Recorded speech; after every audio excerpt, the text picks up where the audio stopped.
Hey everybody, welcome to Mining Modern. I'm Corbin Hostler, and this is Hardened Scales Humans. Of course, it's this hand. It doesn't show. We have allies in the deck as well, but the particular hand is pretty strong on the human side. So I really enjoy this deck. Having two collected companies pretty great as well. The idea is that we really go off with Hardened Scales, with I'll use Lieutenant, with the allies in the deck, etc. So it's a lot of fun, and I'm looking forward to playing it for everyone here and showing you what's up with it. So we're going to start with this Noble Hierarch on turn 1. On turn 2, this should be pretty nice. We can go Hardened Scales into Thalia's Lieutenant, which will make our Hierarch a 2/3, which is pretty nice. And then, of course, if we hit a land after that, we're basically good to go. Now, the downside being that our opponent seems to be playing some sort of control deck. Probably not great for us. They did mulligan. But we do have basically the best card against control in these collected companies if we can get to 4 mana. All right, so they're on the old shock pass plan, huh? Okay. Well, I think it's safe to say we're gonna get something remanded. Will it be this Hardened Scales? Ooh, it has resolved. Okay. Well, I'm actually just gonna play this Expedition Envoy here. Opponent shocked themselves and did nothing. They're clearly sitting on removal or counter spells. We may as well get more value this way, because next turn we can play Thalia's Lieutenant and pump both of these creatures. Our opponent could just be sitting on a turn 4 Wrath. That'd be pretty terrible for us, but that is what it is. That's what the collected companies are for.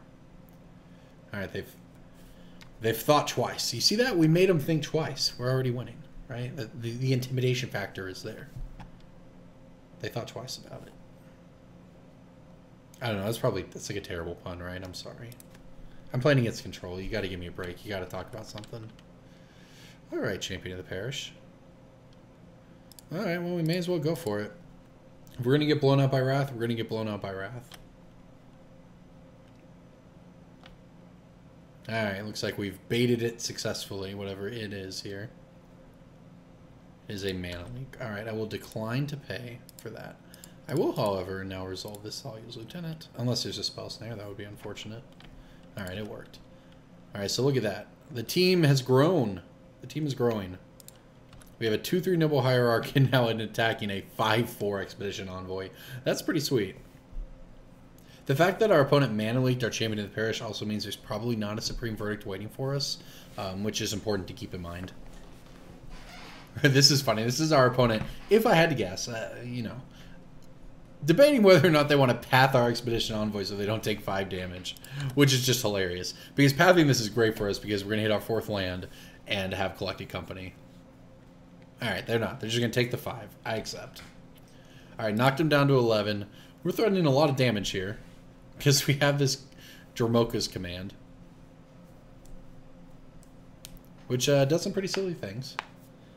Okay, opponent does not have a 4th land and they've passed, huh? Unfortunately, we can't do much. So this would prevent all... That's not going to matter. I guess we don't really have anything better to do than just bash.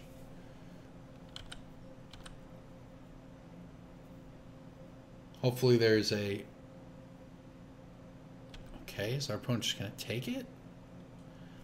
Hopefully there's a path coming, because that would be very good for us. We're hitting for 7, and they're just going to take it down to 4. Alright. This game's going to be a challenge if we don't hit a land here. Our opponent's going to think twice at the end of the turn, I would assume. Interesting, if they weren't planning on doing anything but think twicing, they probably should have just done it in the main phase so they could try to hit a land drop. Then again, we might have punished, you know, if you do that and do or don't hit your land, we might just kill them. Not that they know that, because they don't know our hand, but... Okay, well, let's see what happens here. Our opponent only has 3 lands, but then again, I only have 2, and one of them doesn't even make colored mana, so I'm not going to feel that bad here. It is part of the game. Alright, he's in the tank over there. Alright, here we go. Maybe. 2 mana, 3 mana, alright, what's the play?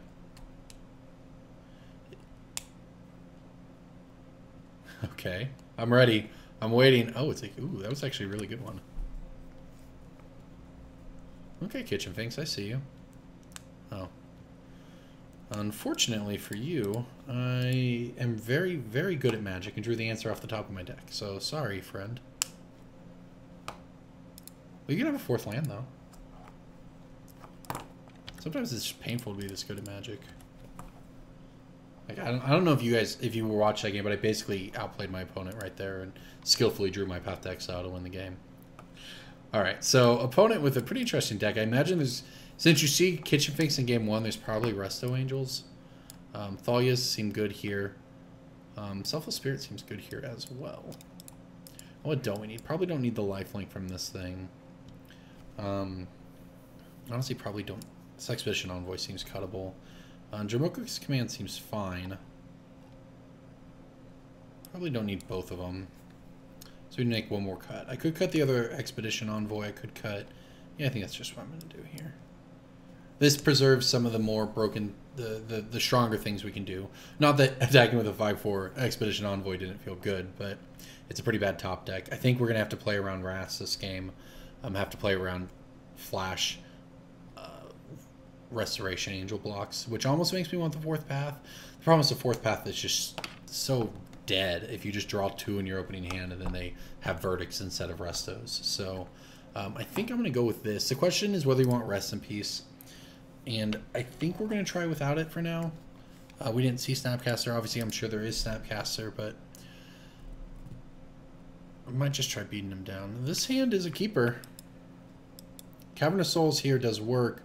And there's enough land to cast this Collected Company, so I don't know what more we could want, to be honest.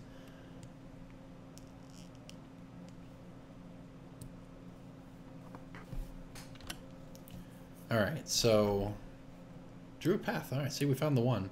So I'm going to do something that might go unnoticed, but is actually kind of valuable. And I only sort of have this experience by playing a lot of Merfolk against a lot of control in my life. But notice I led with the Razorverge Thicket instead of the Cavern of Souls. Even though it kind of doesn't matter, we're going to be able to play the Razorverge Thicket by turn 3. It's not like it's going to come into play untapped.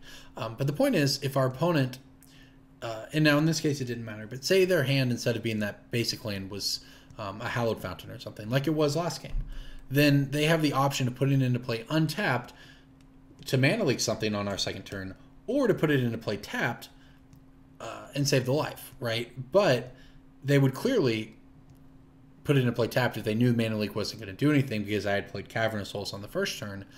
However, because we sort of hid our spell, hid our value, and even though in this case the value is a land, which is something people don't think about a lot of the time, you can't just slam your lands on the table. There's strategy the order you play your land, so you can get just small percentages in a game out of that. Also, you can get big percentages by drawing a bunch of really good Collected Companies. All right, so we'll go human with this thing. Play out the Thalia's Lieutenant. Now, this would make a 3/3 champion of the Parish. I'm assuming it's going to get killed.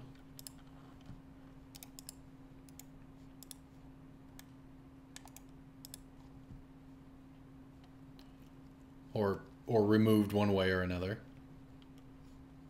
It should be sweet if they pathed it and we got to ramp out the Collected Companies a turn earlier. I could just not draw another land for this entire game and be thrilled. Interesting. So our opponent did shock themselves, which they led on that Flooded Train and didn't do it at the end of our turn, which is interesting. But I'm going to attempt to attack for 3.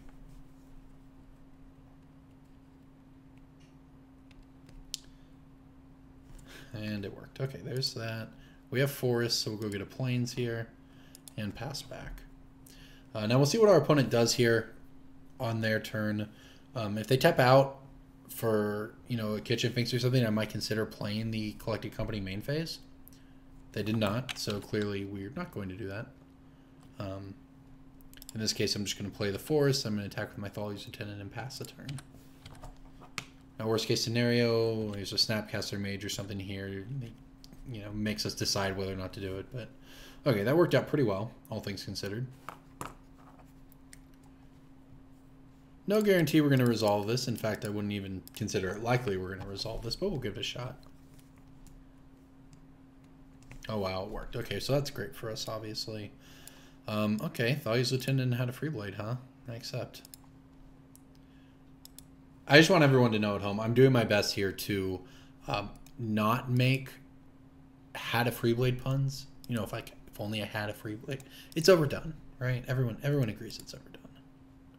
So I'm here for you. I'm going to hold back, despite my inclination as a new father to try to make all the terrible puns I can, just for everyone watching. I'm gonna do you a favor. Also, these creatures are really big now, so there's that. I would like to use this ability. Yes. All right, so there you go. We have a bunch of power on board. Oh my gosh, I'm just incredible at Magic today. All right, so how much damage can we do if I play this Noble Hierarch? I guess it would put counters on these two things. That's pretty bad against Wrath, but you know what? On the other hand, who cares? Because that means we're casting Collected Cup. Well, maybe I do care. I'm gonna hold it because it wouldn't make it lethal. It would be 5 and 3, 8. It would only be 10, so it wouldn't be lethal if we play it. So by not playing it, I can collect a company at the end of his turn because he's going to have Supreme Verdict to get out of it. So if the verdicts are bored, then I get a collected company, and then I have that 1 mana Hierarch to trigger anything, which at that point might actually represent lethal, whereas playing it onto this board doesn't really do anything for us. Let's see what happens here. I wouldn't be surprised to see Snapcaster Path. That's pretty good if he passes a 4/4 and tries to block the 2/2. If that's what happens, I'm just going to cast Collected Company.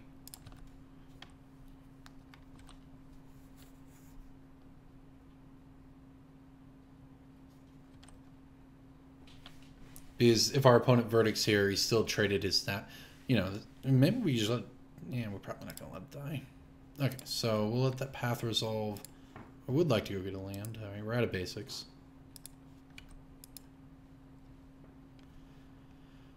Alright, I would assume there's a block coming up here. Yes, there was. Okay. Alright, we'll play this Collected Company. Pray we don't whiff. Oh, we did not whiff. What do you know? Okay, well that's a lot of triggers.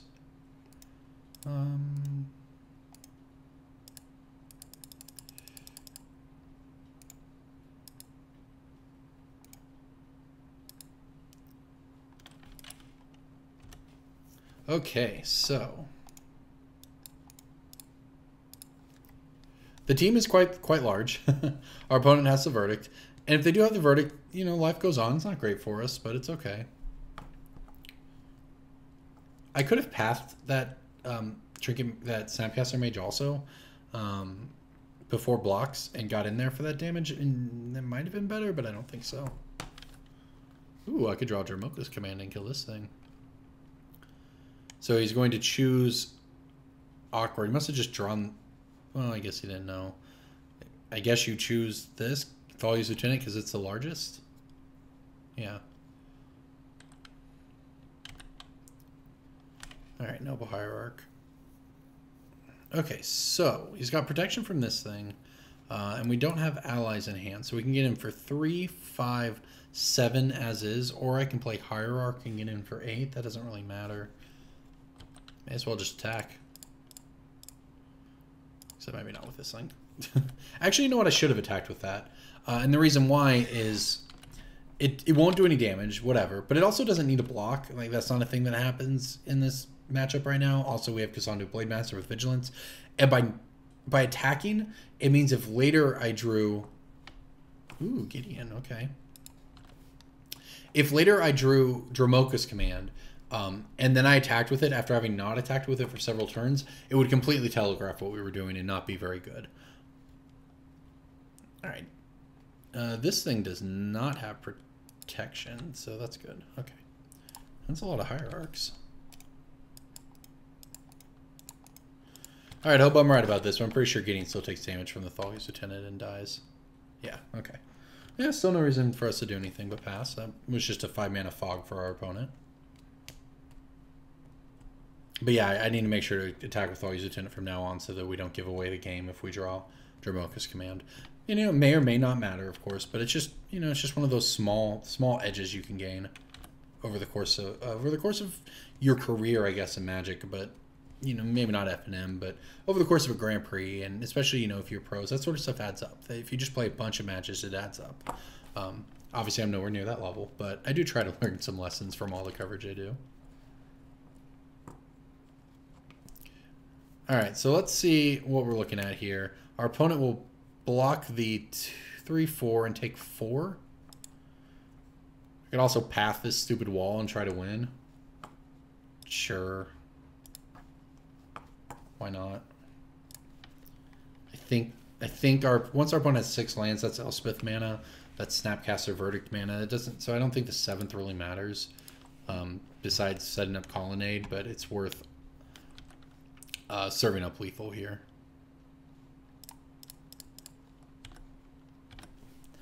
Alright, this forces our opponent to have some good stuff. He's got 2 cards in hand, but they're not good enough, so the path worked out. There you go, just dismantling of control by Hardened Scales humans. It was some fun stuff right there. Thalia's Lieutenant doing work. So this is Mighty Modern. I'm Corbin Hostler. Thank you for watching.